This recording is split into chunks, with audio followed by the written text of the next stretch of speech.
Students, कैसे हैं आप सब? I hope all are doing well. तो चलिए हम अपनी ongoing lecture series where we are covering about MPPSC mains GS paper 2 part B. Okay, आज के टॉपिक में हम पढ़ने वाले हैं बेसिकली पोल्ट्री, डेयरी, फिशरीज और एनिमल हस्बेंड्री सेक्टर हमारी इंडिया और मध्य प्रदेश में क्या सेक्टर, इसका इकोनॉमिक क्राइटेरिया और जो आपकी ग्रॉस डोमेस्टिक प्रोडक्शन में कितना क्या कंट्रीब्यूशन है, गवर्नमेंट के क्या इनिशिएटिव है टुवर्ड दी सेक्टर, ये सब चीजें हम आज की क्लास में पढ़ने वाले हैं। बिकॉज दिस सेक्टर और this topics are very much prominent और very important with respect to your mains MPPSC GS paper 2 mains. Okay, this is the continuation of lecture जो हमारी पुरानी लेक्चर सीरीज चल रही है, उसी का ये वाला जो लेक्चर है, this is the 23rd number of that आपकी उस लेक्चर सीरीज का। Okay, for you this lecture series is presented by me myself Archie Sahani. As you all know कि हमारा जो मेंस का एग्जाम पैटर्न होता है एमपीपीएससी का, that is in the form of subjective form. अगर हम बात करें तो ये सब्जेक्टिव फॉर्म कैसे कि यहाँ पे आपको एग्जाम को जो फेस करना है that is all in the written format. आपको पूरे जो एग्जाम्स के आंसर्स राइट करने हैं, you have to write in a systematic way. Okay, और हमारे पूरे जीएस पेपर 1 से जीएस पेपर 6 तक सारे जो मेंस का पैटर्न होता है वो सारा आपका जो है सब्जेक्टिव पे ही वर्क करता है। This is all about the exam pattern. और मेन जो सबसे अच्छी चीज हमारी चीज ये जो पूरी लेक्चर सीरीज की है दैट इज कि हमारा ये जो पूरा सिलेबस की अगर हम बात करें तो हमारा पूरा सिलेबस 2020-2021 के लिए जो ऑनगोइंग एग्जाम्स होंगे जिसमें कि काफी कुछ नया सिलेबस में चेंजेस लाए गए हैं, तो उसको मद्देनजर रखते हुए ये हमारा पूरा लेक्चर सीरीज और कंटेंट को रेडी किया गया है। We also provide notes as well. हमने लास्ट के कुछ लेक्चर्स में जो है यूनिट 1 फर्स्टली हमने कवर कर रखी है। अब right now we are going through unit 2 जिसमें कि आज हम poultry, dairy, fisheries, animal husbandry ये सब चीजें जो है आज के लेक्चर में हम कवर करने वाले हैं। ओके, और बाकी आपको अगर पूरा सिलेबस अच्छे से जानना है तो you can directly go through the introductory video, क्योंकि जो इंट्रोडक्टरी वीडियो होती है उसमें हर लेक्चर या पूरी जो लेक्चर सीरीज होती है उसका रोड मैप, उसका सिलेबस, ये सब चीजें जो है काफी अच्छे से डिस्कस की जाती हैं। अगर हम बात करें समथिंग अबाउट मी तो you can read it out by your self. और हमारी लास्ट चीज जो सबसे इंपॉर्टेंट है इस पूरी लेक्चर सीरीज की कि हमारे द्वारा डिफरेंट कोर्सेज रन किए जा रहे हैं that is for good feasible for you. अगर हम बात करें जो कि हम अभी पढ़ रहे हैं that is stick to MPPSC का मेंस के पूरे जीएस पेपर 1 से जीएस पेपर 6 तक 2020 का कोर्स। ओके, सो नेक्स्ट अगर हम बात करते हैं तो prelims specific course is also available in our website. Next is mock test series, चाहे फिर हम बात करें मेंस की या फिर प्रीलिम्स की। कई स्टूडेंट्स को रहता है कि हमें नॉलेज तो है but we need to give more and more practice test ताकि हम जो है एग्जाम के डे में जो है बहुत अच्छे से अपने आप को जो है एनहांस कर सकें, वहां पे कोई भी मिस्टेक्स ना करें। जितना भी मिस्टेक्स है और मिस्टेक से सीखना है वो सब चीजें हम यहाँ मॉक टेस्ट सीरीज या टेस्ट पेपर्स को लगा के अच्छे से करें, है ना। और उसके जो है लूपहोल्स जाने की हम कैसे जो है गलतियां कर रहे हैं और उस गलतियों से वो हमें मेंस अपना जो एग्जाम है, मेन एग्जाम है, उसमें वो गलती को रिपीट नहीं करना है। और द लास्ट थिंग जो कि सबसे अच्छी चीज है कि हम प्रीवियस ईयर्स के आंसर्स जो राइटिंग डिस्कशन है उसको भी प्रोवाइड करते हैं ताकि आपको जो कोई भी एग्जाम की तैयारी तभी से स्टार्ट मानी जाती है जब आपके कुछ उसके प्रीवियस ईयर्स लास्ट मान लीजिए मिनिमम 5 ईयर्स, तो आप उसका जो है टिपिकल आप उसके जो है लेक्चर्स को, उसके पूरे जो है कैसा पैटर्न रहा उसको बहुत अच्छे से ब्रीफली अगर आप समझते हैं तब, है ना, then only you can face that exam in a, मतलब आप अंडरस्टैंड ही उस एग्जाम के पैटर्न को अच्छे से कर पाएंगे।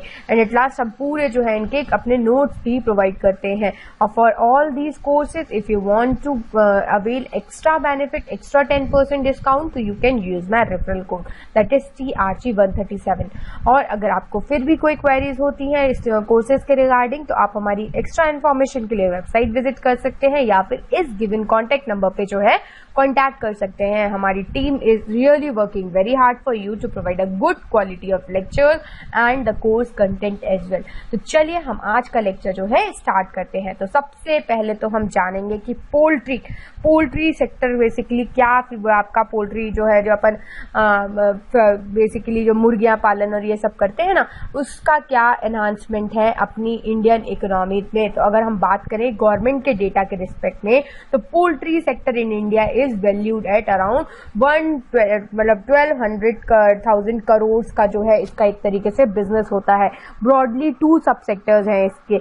एक तो हाईली ऑर्गेनाइज कमर्शियल सेक्टर जो कि 80% इसके टोटल मार्केट को कवर करता है, and the secondary is being unorganised sector, जो घरेलू यूज में जो है मुर्गियों का या फिर उनका जो उनसे रिलेटेड अगर जो है बेसिकली यूज है, तो उसको घर घर में नॉन डोमेस्टिक या अनऑर्गेनाइज वे में जो किया जाता है वो 20%, लेकिन ऑर्गेनाइज वेज या रिपोर्टेड वे में जो देखा जाता है गवर्नमेंट की नजरों में जो डाटा कलेक्ट किया जाता है वो अराउंड 80% जो है वो आपका पोल्ट्री सेक्टर जो है ऑर्गेनाइज सेक्टर में वर्क करता है। The unorganised sector is also refers to the backyard poultry play a key role in supplementary income generation, family nutrition to the poorest of the family. तो backward poultry या जो unorganised sector है basically उसमें nutrition enhancement, good quality of the product, poorest अच्छे मतलब जो poor लोग हैं उनके लिए जो अच्छा बेसिकली न्यूट्रिशनल वैल्यूज के हिसाब से जो है ये पोल्ट्री सेक्टर वर्क करता है, वो हार्डली 20% है, और बाकी पूरा जो है अपना ऑर्गेनाइज सेक्टर है। तो it is estimated that with a poultry population of 729 million, जो कि कुछ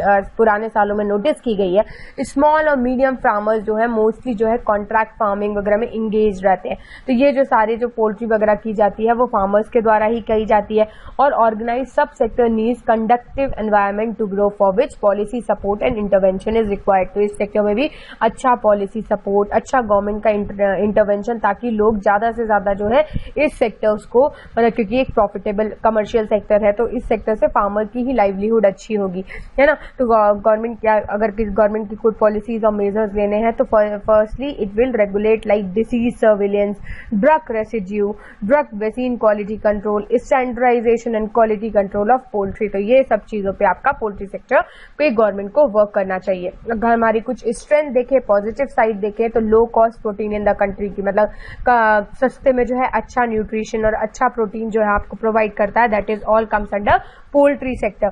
गुड ग्रोथ रेट, जो आपका ग्रॉस एवरेज जो ग्रॉस रेट है आपका 5% of egg and 7% of poultry जो है, ये आपका टोटल ग्रॉस वैल्यू एडिशन जो लास्ट 5 इयर्स में देखा गया है एग एंड पोल्ट्री सेक्टर में, ठीक है। लाइफ स्टॉक कंट्रीब्यूशन जो है रूरल हाउस होल्ड या फिर मंथली इनकम, तो करीब 12% जो रूरल हाउस होल्ड है उनकी इनकम में भी सुधार आया है, ठीक है। Poultry alone can contribute nearly half of the same coping with captive production like soybean, मेज, जो ये न्यूट्रिशन और प्रोटीनियस फूड होते हैं, ग्रेन्स होते हैं, उतना ही जो है रूरल सेक्टर में 12% जो है पोल्ट्री सेक्टर भी अपना कंट्रीब्यूशन दिखाता है। Consolidation of integrated operation would strengthen poultry supply chain, तो मतलब जो पूरी अच्छी कंसोलिडेशन, स्पीडी मैकेनिज्म और अच्छा जो है एक जगह से दूसरी जगह ट्रांसलोकेशन करना पोल्ट्री सेक्टर का या पोल्ट्री बिजनेस का, फार्म्स का, तो ये एक अच्छी जो है मैनेजमेंट और स्ट्रेंथन करता है आपकी ओवरऑल सप्लाई चेन को, है ना। और कुछ वीकनेसेस भी हैं। If we talk about the weaknesses towards poultry sector, तो लैक ऑफ इंफ्रास्ट्रक्चर अगर हम बात करें तो ये भी एक पेरिशेबल गुड्स है, ठीक है। तो इनको जल्दी से जल्दी जो मिनिमम टाइम हमें सप्लाई चेन रिक्वायरमेंट होनी चाहिए वो हमें प्रोवाइड करनी चाहिए, बट स्टोरेज कैपेसिटी इतनी अच्छी नहीं होती, इंफ्रास्ट्रक्चर इतना अच्छा नहीं होता, लाइक कोल्ड स्टोरेज, आपके वेयर हाउसेज, पोल्ट्री जहां पे प्रोसेस्ड होती है, फूड प्रोसेसिंग जहां पे इसकी होती है, या फिर रेफ्रिजरेटर्स व्हीकल्स जहां पे यूज किए जाते हैं, वो बहुत ही वीकर आपके सेक्शंस में देखे जाते हैं।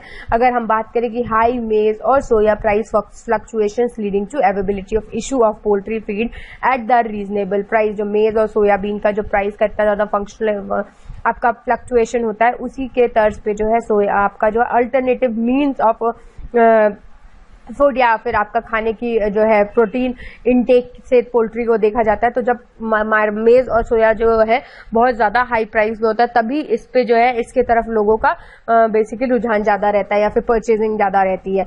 Small farms losing out and economies of scale and biosecurity due to जो बायोसिक्योरिटी और ये सब जो इश्यूज है पोल्ट्री के हेल्थ सेक्टर के जो इश्यूज है ना, कोई डिसीज जो अगर फैल जाती है तो बहुत ज्यादा ह्यूमन इंटरेक्शन भी हो जाता है।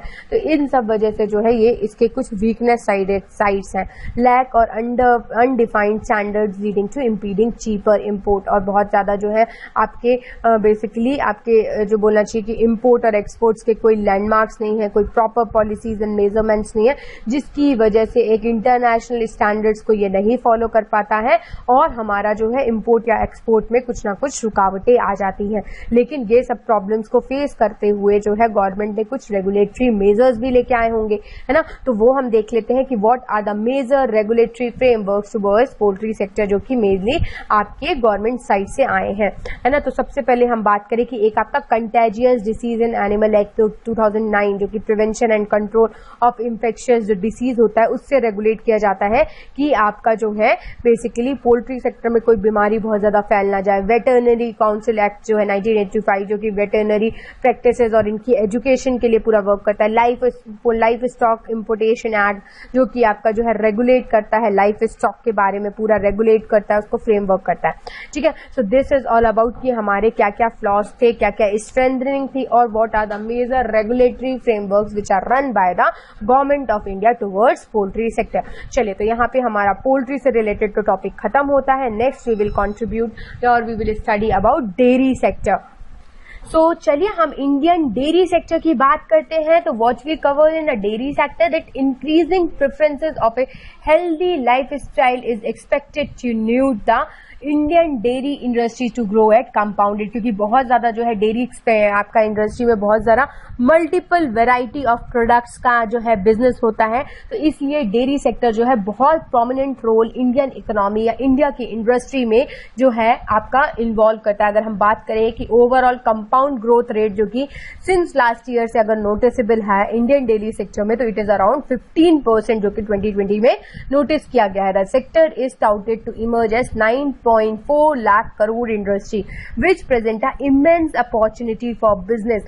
Significant over the last few years, several well-established Indian companies and multinational companies had made efforts to move into this sector. तो बहुत बड़ी जो कंपनीज होती है, मल्टीनेशनल इंस्टीट्यूट जो होते हैं, वो डेयरी सेक्टर में जो है अपना इन्वॉल्वमेंट रखते हैं, क्योंकि ये बहुत ही ज्यादा जो है अगर हम बात करें कि जो ये पूरा जो मल्टीनेशनल कंपनीज हैं, मल्टीनेशनल इंस्टीट्यूशंस हैं, तो ये सब जो है बहुत ही ज्यादा प्रोमिनेंट जो रोल अदा करते हैं आपके इंडियन डेयरी सेक्टर्स में, राइट। तो Indian dairy sector this has been regulated in a slew of new and innovative products being launched at the upper end of the spectrum. However the dynamic of Indian dairy industry is very different from that of more developed countries, hence admits the growing output a serious health issues is also large with a primary due to our supply chain inefficiencies। तो वही जो हमारी हमने weaknesses जो कि हमने आपके last में पोल्ट्री में देखी, ऐसी कुछ वीकनेसेस हमारी डेयरी सेक्टर में भी है, लाइक सप्लाई चेन जो है बहुत ज्यादा टाइमिंग लगना एक जगह से दूसरी जगह है जो है सामान को पहुंचने में, और ये सब जो है आपके आते हैं पेरिशेबल प्रोडक्ट्स में, जो कि इनकी शेल्फ लाइफ हार्डली 2 से 3 दिन की होती है। तो ये जो है अगर स्पीडी मैकेनिज्म या ट्रांसलोकेशन नहीं होगा इन प्रोडक्ट्स का, तो ये जो है खराब हो जाएंगे, आपका स्पॉइल हो जाएंगे।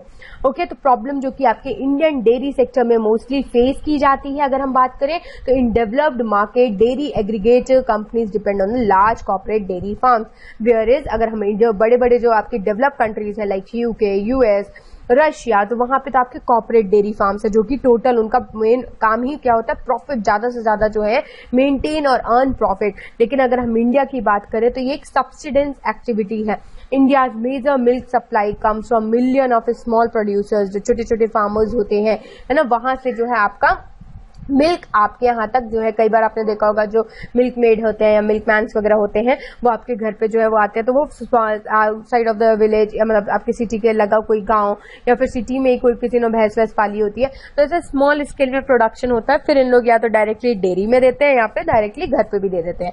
तो 1 or 2 मिल्क एनिमल कंप्राइजिंग काऊ और बफेलो तो लोग रख लेते हैं और उसी से उनका जो है स्मॉल प्रोडक्शन होता रहता है और एक उनका लाइवलीहुड भी है। तो लेकिन ये क्या है कि अपन जैसे अपन ने बात किया कि डेवलप्ड स्टेट्स में क्या है कि पूरा कमर्शियल वे में है और हमारा सब्सिस्टेंस की बहुत ज्यादा हम इस पे जो है डिपेंडेंसी नहीं रखते हैं। हम क्या है एक साइड बिजनेस या मतलब थोड़ा बहुत की घर का चलता रहेगा काम तो खर्चा, इस सोच में जो है बहुत ज्यादा कमर्शियल एक्टिविटी इस सेक्टर में हम नहीं देखते हैं।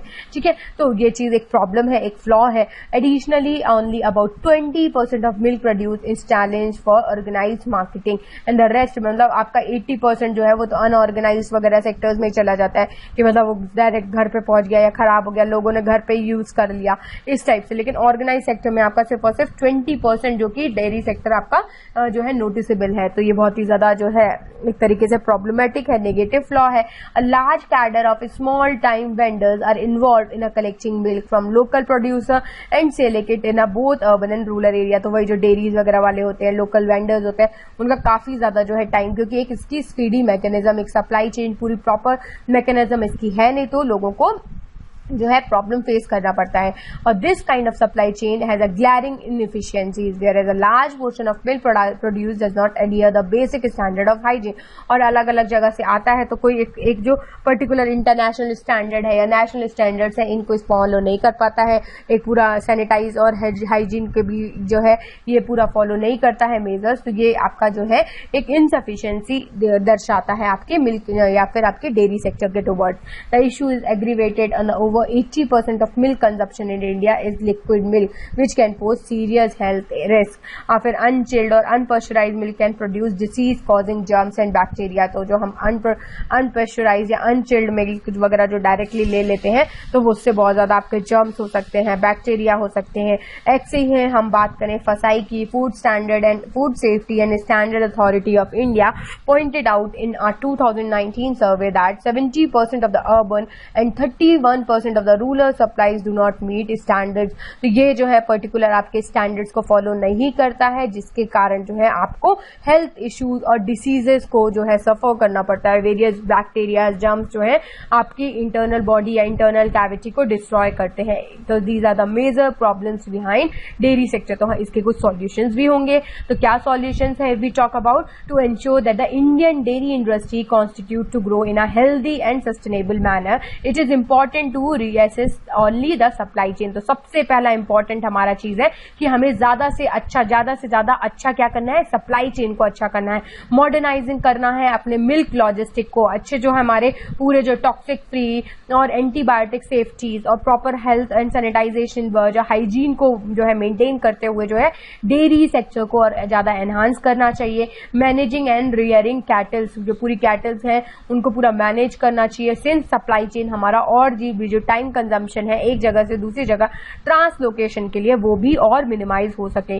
Secondly we talk about the processing and cold chain infrastructure are need of massive upgrade, क्योंकि ये जो है इसको एक पर्टिकुलर टेम्परेचर चाहिए रहता है, नहीं तो मिल्क जो है खराब हो सकता है। आपका मिल्क जो है कई बार सुना होगा कि फट जाता है अगर प्रॉपर जो है अगर अपन उसको एक कोल्ड टेम्परेचर या फिर एक जो है कम टेम्परेचर में नहीं रखते हैं। तो ठीक है, तो ये सब जो है leave frog manners like during operation flood. तो ऑपरेशन फ्लड जो कि आपका 1970s अराउंड, जिसमें कि आपका मिल्क प्रोडक्शन को ही हैम्पर किया गया था ज्यादा से ज्यादा। जो वर्गिस कुरियन जो फादर ऑफ आपके ऑपरेशन फ्लड बोले जाते हैं वो है ना, तो बेसिकली उसमें भी यही वर्क किया था कि हम कैसे इसको ज्यादा से ज्यादा ऑर्गेनाइज और इंटरनेशनल स्टैंडर्ड और नेशनल स्टैंडर्ड्स के थ्रू जो है इसको लॉजिस्टिक को बना सके। क्वालिटी फ्रेंडली टेक्नोलॉजीज जैसे कि बल्क मिल्क कूलर्स वगैरह हैं, जो अच्छी क्वालिटी की आपकी टेक्नोलॉजीज होती है उनका हम ज्यादा से ज्यादा जो है यूज करें, ताकि it will bring down the time taken to collect milk about 45 minutes are needed. तो सिर्फ और सिर्फ इसमें जो है मतलब आपका टाइम वगैरह रिडक्शन हो जाता है मिल्क एक्सट्रैक्ट करने का। Notably it has take about 2 to 3 hours for currently prevailing control chilling and cold storage model which enhance the bacterial formation. Also since transportation जो भी है आपका उसमें भी milk beyond 200 kilometre is not feasible, we also need to ensure geographical distribution. हमें पूरा map को through कुछ लोकेशंस को देखना चाहिए कि हार्डली 200 से ज्यादा अगर किलोमीटर ये ट्रैवल करते हैं तो खराब हो जाता है। तो हमें ये सब चीजें देखते हैं कि कैसे हम इसको जो है अपने near by area, near by market तक जो है फिजिबली पहुंचा सके, लास्ट माइल कनेक्टिविटी दे सके। So these are the major repercussions toward आपके डेयरी सेक्टर। अगर आपसे पूछा जाता है कि what are the basically positive sides या आप क्या कुछ सजेशंस दे सकते हैं डेयरी सेक्टर्स में, तो ये जो हमने पॉइंट्स को डिस्कस किया किया, इसको आप अच्छे से फॉर्मेट पे बना के जो है बता सकते हैं कि these are the major problems, और इन प्रॉब्लम्स का सॉल्यूशन जो है हम लास्ट माइल कनेक्टिविटी या अच्छी गुड फ्रेंडली टेक्नोलॉजी या chilling storage, cold storage model या जोग्राफिकल डिस्ट्रीब्यूशन को अच्छे से फॉलो करते हुए जो है इस डेयरी सेक्टर के लूप होल्स को जो है कॉन्ट्रडिक्ट कर सकते हैं। So this is all about dairy production in India. यहीं से हमारे क्वेश्चंस पूछे जाते हैं। Next sector is fisheries. Fisheries sector, तो fisheries are the primary source of livelihood for several communities. अगर हम इंडिया की बात करते हैं तो in order to meet the ever increasing demand for animal protein, global food production should touch 196 million by turn 2025। It currently stand 175, मतलब since day by day आपका जो है overall production from fishery sector अगर हम notice करें तो ये आपका बढ़ता ही जा रहा है। ओके, अगर हम नेक्स्ट बोलें, a concentrated efforts by independent department could help the government achieve its objective and doubling the farmer income. जो 2022 में गवर्नमेंट का टारगेट है कि फार्मर की इनकम को डबल करना, तो फिशरी सेक्टर या जो इनके साइड सेक्टर है, लाइक अपन ने बात किया डेयरी का, अभी हम नेक्स्ट बात करेंगे हॉर्टिकल्चर का, तो इन सब में भी अगर हम जो है फार्मर्स की लिवेबिलिटी या प्रोडक्शन लेवल अच्छा कर देते हैं तो ऑब्वियसली ये जो है इनडायरेक्टली आपकी फार्मर की इनकम में ही ग्रोथ दिखाएगा। And India is the world second largest production जो है आपका फिश सेक्टर या फिशिंग इंडस्ट्री का देखा जाए तो इंडिया वर्ल्ड लेवल पे सेकेंड नंबर पे आती है, जो कि एक्सपोर्ट मोर देन 47,000 करोड़ का जो है अमाउंट, अगर वर्थ अमाउंट जो है अगर हम नोटिस किया जाए तो फिशरी सेक्टर जो है इंडिया में एक्सपोर्ट करती है। ठीक है, तो बेसिकली इंडिया की जीडीपी में ही ये चीज जो है इन्वॉल्व होती है या काउंट होती है। If we talk about fisheries are the country single largest agriculture export which has growth rate of 6 to 10% past 5 years। अगर हम देखा जाए तो ये हमेशा डे बाय डे इंक्रीज हो ही रहा है। तो अगर हम 5 साल का भी एक डेटा देखते हैं तो ऑन एन एवरेज काउंट तो 6 से 10% जो है आपका इंक्रीमेंट देखा जाता है। कंट्रीज का सिंगल लार्जेस्ट एग्रीकल्चर एक्सपोर्ट सिर्फ और सिर्फ स्टिक टू आपका फिशरी सेक्टर में। Its significance is underscored by the fact that growth rate of the farm sector is the same period of around 2.5, मतलब फार्म सेक्टर आपका stagnant अगर growth दिखा रहा है तब भी आपका फिशरिंग सेक्टर जो है आपका पॉजिटिव साइड देता है। तो India has a marine fisher population of 3.5 million turns से 1.5 मिलियन पीपल आर एंगेज्ड, मतलब एम्प्लॉयमेंट भी दे रहा है आपको, है ना, और एक्सपोर्ट भी कर रहा है, तो आपका जो है ओवरऑल जीडीपी में कंट्रीब्यूट कर रहा है, इकोनॉमी अच्छी हो रही है। और एट लास्ट इंडिया का जो है हमारी टोपोग्राफी भी देखे तो यहाँ पे अरेबियन सी है, यहाँ पे बे ऑफ बंगाल है, तो हमारे पास मैराइन जो बोलना चाहिए कि मैराइन बिजनेस बहुत ज्यादा हम इसको जो है अच्छा कर सकते हैं, हम दिन पर दिन जो है एक्सपोर्ट या फिर प्रोडक्शन को भी एनहांस कर सकते हैं। तो इसीलिए जो है ये आपकी फार्मर इनकम को डबल करने में और फार्मर के लाइवलीहुड को अच्छा करने में जो है हेल्प कर सकता है।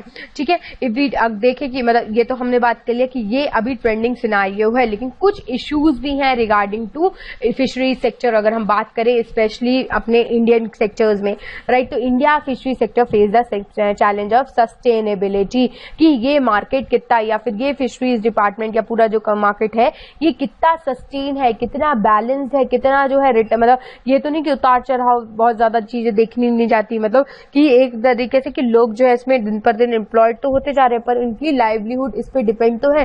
लेकिन कई बार मानसून ज्यादा आ जाता है या फिर आपका फ्लड लाइक सिचुएशन, साइक्लोन्स आपके जो है बे ऑफ बंगाल अरेबियन सी में अराइज हो जाते हैं, तो उसकी वजह से क्या हो जाता है कि पूरा जो है आपका फिशरी सेक्टर जो है हैम्पर हो जाता है। तो ये इसीलिए सस्टेन नहीं हो पाता, लॉन्ग टर्म सस्टेनेबिलिटी या लॉन्ग टर्म आपकी एम्प्लॉयबिलिटी जो फार्मर्स को प्रोवाइड करनी चाहिए तो थोड़ा सा इसमें ये डामाडोल हो जाता है। तो the food and agriculture organisation of state of world fisheries and aquaculture report note that nearly 90% of the marine fishes stock have either been fully exploited or overfished or depleted to an extent that recovery may not be biological possible। तो मतलब बहुत ज्यादा हम fish को extract कर लेते हैं या फिर जो है प्रॉपर हमारे हेल्थ और हाइजीन को मेंटेन नहीं किया जाता है, तो ये सब जो है आपका देखा इश्यूज चैलेंजेस फेस किए गए हैं आपकी फिशरी सेक्टर में। नेक्स्ट अगर हम बात करें द प्रोडक्टिविटी इज लो, जो ओवरऑल प्रोडक्टिविटी जो ओवरऑल प्रोडक्शन है इस सेक्टर में देखा जाए तो वो भी काफी कम नोटिसेबल है इन टर्म्स ऑफ पर फिशर्स पर बोट पर farmer. In Norway a fisherman पर फार्मर कैच पर मतलब 250 जो है आपका केजी पर डे जो है कैच मतलब आपका जो है कर लेता है फिश एक फार्मर जो है। और हमारी इंडिया में जो है शॉर्टेज ऑफ बोट है, फार्मिंग है, पेट पर फिशर्स जो है कम है, तो इसकी वजह से एक फिशरमैन जो है अराउंड पर डे के अगर हम देखें तो 5 किलो जो है फिश जो है 4 to 5 kg ऑफ फिश को हैच कर पाता है। तो this is one of the loophole की प्रोडक्टिविटी बहुत कम है। फिर मराइन कैप्चर फिशरीज का price largely to a small fisherman who operate traditional boats. तो मतलब हमारे पास जो बोट्स वगैरह भी है वो नई टेक्नोलॉजीज की नहीं होती है, बहुत पुराने मॉडल की बोट्स। कई बार देखा होगा कि मछुआरे जो है मछली पकड़ने जाते हैं और फिर डूब जाता है, फिर बड़ी लहर मतलब या समुद्री लहरों की वजह से जो है पूरी जो है बोट आपकी उलट जाती है। तो ये सब आपके कारण क्यों होते हैं? क्योंकि अपने पास जो है कन्वेंशनल जो पुराने जमाने की बोट्स है, मतलब जो आपस में मतलब कुछ उसमें टेक्नोलॉजिकल एडवांसमेंट नहीं है, खुद जो आपके मछुआरे या फार्मर्स हैं उन लोग बनाते हैं घर पे और उसी में जो है आपकी जो फिशिंग करना हैचिंग करना चालू कर देते हैं। तो आइदर नॉन मोटराइज्ड वेसल्स होती है, इसमें मोटर वगैरह अटैच नहीं होती है, boat with a basic outboard motor. तो बेसिक आउटबोर्ड या फिर वो जो चाकू नहीं होते वो उससे करते हैं हाथ से, है ना। तो उस टाइप की मशीन मतलब आपका जो पूरा बोट्स होती है, पूरी आपकी टेक्नोलॉजिकल एडवांसमेंट इस सेक्टर में नहीं हुआ है कि मॉडर्न वेसल्स हो। तो these vessels can not operate beyond near शोर वाटर्स। तो बहुत डीप तक आप जो है जा नहीं सकते, क्योंकि जो हम बात करें ओशनिक वेव्स, जो लहरें होती हैं ओशन पे वो काफी तेज होती हैं, तो उसमें ज्यादा मतलब जान का काफी ज्यादा रिस्क होता है। तो इसलिए जो है शोर ऑफ शोर मतलब एरिया में ही जो है फिशिंग को हैच कर लिया जाता है, बहुत ज्यादा इंटीरियर ऑफ द ओशंस नहीं जाया जाता है। इफ अगर हम बात करें कि high value species such as tuna can not be caught by the fisherman who use these vessels. तो टूना वगैरह जो फिश होती है वो काफी जल्दी स्पीडली एक जगह से दूसरी जगह जाती हैं और जो है इस टाइप का। और फिर ये जो बोट्स होती है बहुत ही ज्यादा मतलब कन्वेंशनल बोट है, स्लो प्रोसेसिंग है इसकी, तो ये भी जो है इतना ज्यादा जो है मूव नहीं कर पाती है। इस वजह से जो है आपका जो बहुत अच्छी क्वालिटी या बहुत अच्छा प्रोटीन वगैरह जो मिलता है टूना फिश में वो आपका कैप्चर नहीं होता, जिसका वर्ल्ड मार्केट में काफी ज्यादा जो है जो बोलना चाहिए कि डिमांड भी होती है। तो this means that while the near shore coastal water are highly overfished, the high value fish stock proliferates in a deep sea fishery sector in its nascent stage. और अभी इंडिया में भी अगर हम बात करें कि इंडिया वर्ल्ड लेवल पे भले ही सेकंड नंबर पे प्रोडक्शन में है, लेकिन अभी ये जो है स्टेज आपका मतलब बिल्कुल न्यू नेसेंट स्टेज में है। The fiscal and policy supports are not well developed. और गवर्नमेंट की तरफ से भी बहुत ज्यादा आपके इस सेक्टर से रिलेटेड पॉलिसीज और जो है गवर्नमेंट सपोर्ट्स या फिर फिस्कल पॉलिसीज को ज्यादा डेवलप नहीं किया गया है। बिकॉज ऑफ दैट कि ये पूरा जो है फिशरी सेक्टर आपका हैम्पर करता है। तो significant cost disadvantage on the account of import dependencies of raw material which negotiate the lower labour cost advantages too. तो बहुत ज्यादा जो है लेबर्स को भी इस सेक्टर से प्रॉफिट नहीं हो पाता है, ठीक है। तो हम इसके लिए वे फॉरवर्ड या फिर गवर्नमेंट को और फिस्कल और फिर पॉलिसीज बनाने के लिए क्या कर सकते हैं? So harnessing the resource related to fishery sector, जैसे कि हमने बात किया कि जो बोट्स वगैरह होती हैं वो टिपिकली पुराने जमाने की कन्वेंशनल बोट्स होती है, नॉट अ मोटर बोट्स। तो इसमें हम जो हाई क्वालिटी या हाइब्रिड वेराइटी ऑफ फिशेज होती है उसको पकड़ने में असमर्थ रहते हैं, ठीक है। तो हमें ये सब चीजें कि हमारा जो है पूरा टेक्नोलॉजिकल एडवांसमेंट होना चाहिए which will immense benefit of the fishing communities या फिशिंग सेक्टर्स में जो लोग इन्वॉल्व है उनका बहुत ज्यादा बेनिफिट जो है वो अवेल कर सकते हैं। The new national policies on marine fisheries talks of introducing deep sea fishing. जो आपकी जो न्यू नेशनल पॉलिसी जो गवर्नमेंट सेक्टर की जो पॉलिसी है मैराइन फिशरीज से रिलेटेड वो एक तरीके से डीप वेसल्स के लिए प्रमोट करती है, असिस्ट करती है फिशिंग कम्युनिटीज को convert their vessel and gear up there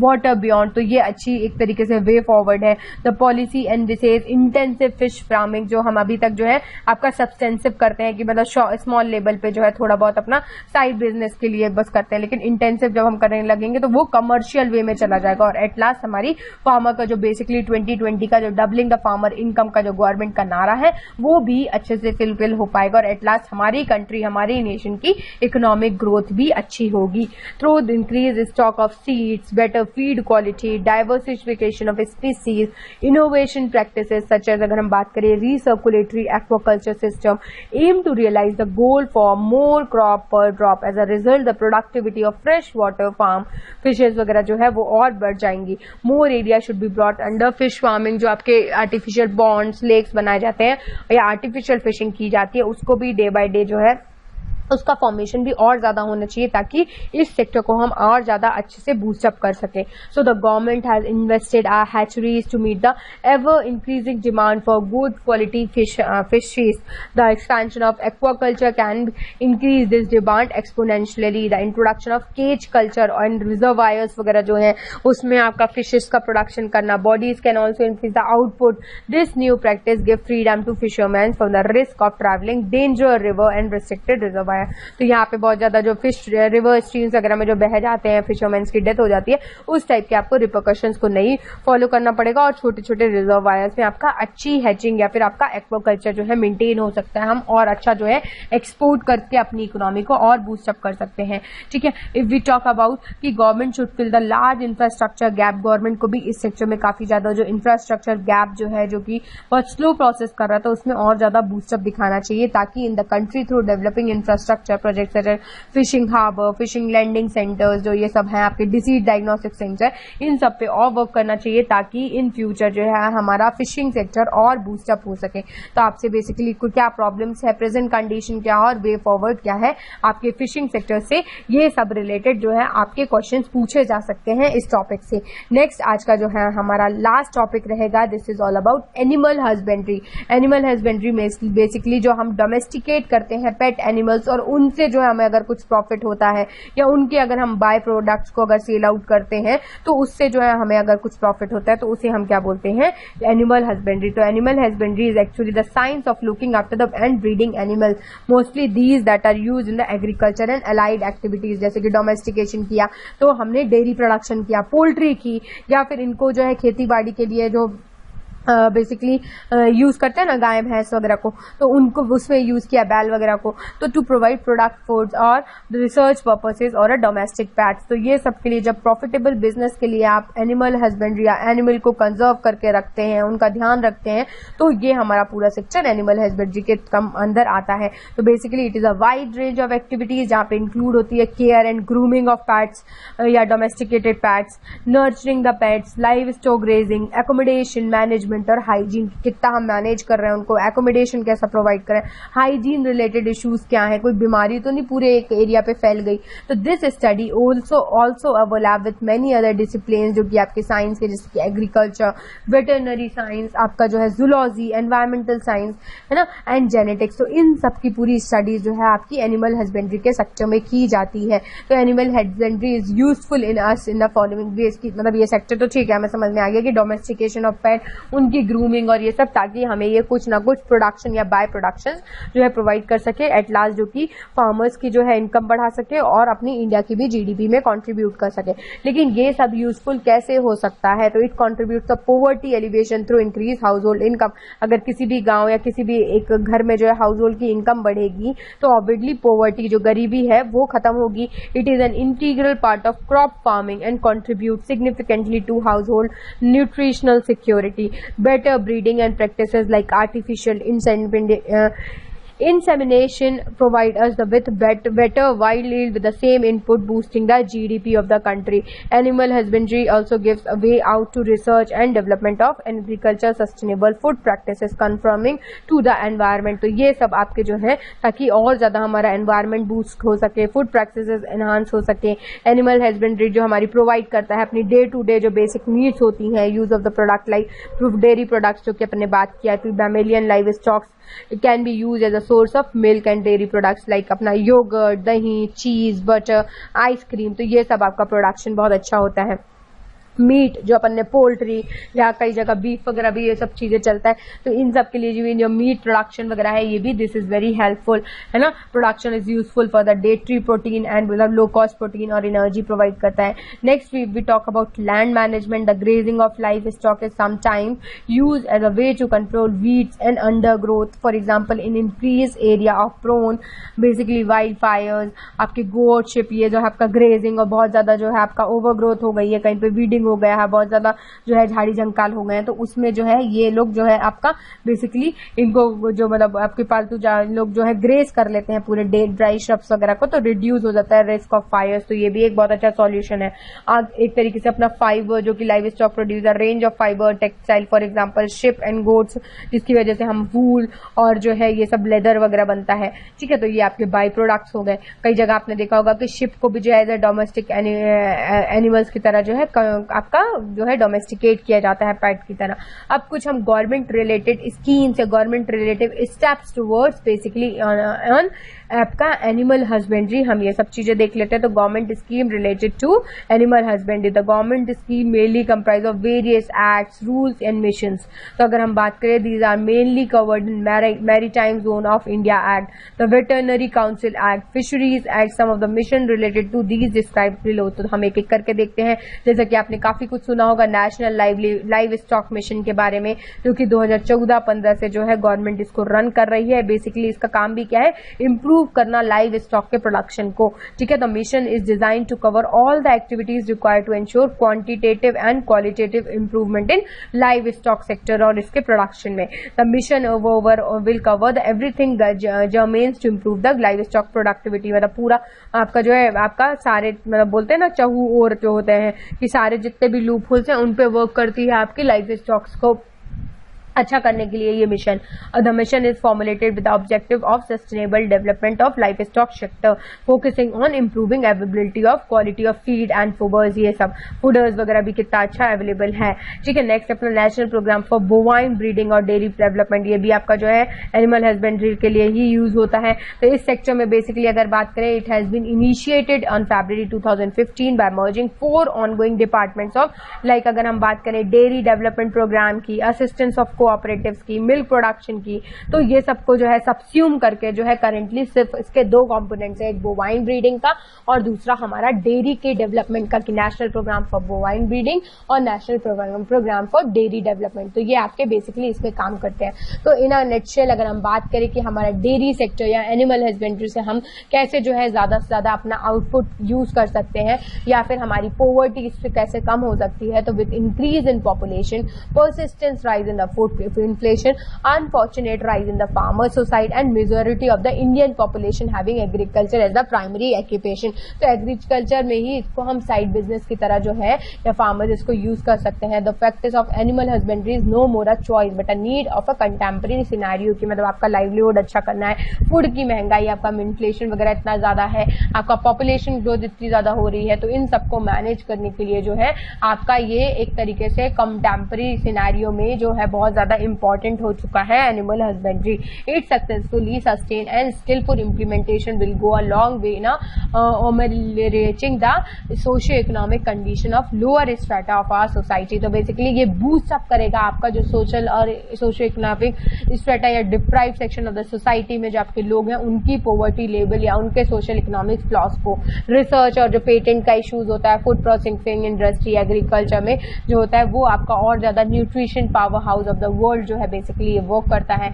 animal husbandry is the imperative hope due की desire urgent panacea of the basically India की हम अगर बात करें या वर्ल्ड लेवल पे भी अगर हम बात करें, तो ये आपको और ज्यादा से ज्यादा जो है बूस्ट अप करता है आपके सोशो इकोनॉमिक डेवलपमेंट के लिए। तो बेसिकली आज हमने जो है पूरे 4 सेक्टर्स जो थे हमारे यूनिट 2 के जो सिलेबस में, like poultry, dairy, fishing and animal husbandry, तो क्या क्या इश्यूज हैं, क्या क्या इसके चैलेंजेस हैं, प्रॉफिट मतलब इसका जो गुड साइड जो है वो क्या है और गवर्नमेंट के क्या इनिशिएटिव्स है, ये सब चीजें जो है हमने आज के क्लास में कवर की। आई होप आपको ये सब चीजें अच्छी लगी होंगी, क्योंकि ये सेक्शंस जो है एक बार पढ़ने से ही आपके काफी जो है क्लियर हो जाते। कुछ जो फैक्चुअल डेटा लाइक जीडीपी का इस साल का कितना कंट्रीब्यूशन है और ये सब चीजें थोड़ा सा फैक्ट एंड फिगर्स को आप साइड में लिख लिया करिए, या अगर नहीं होता है तो इसको दोबारा भी एक बार आप लेक्चर्स तो पहले से रिकॉर्डेड है तो आप इसको फिर से जो है पढ़ सकते हैं। फिर क्वेरी है तो फिर हमसे पूछ भी सकते हैं, है ना। तो ये सब रखते हैं हम आज के लेक्चर में, बस हम इतना ही करते हैं। We will meet up in next class. That's all for today. Thank you and have a great day.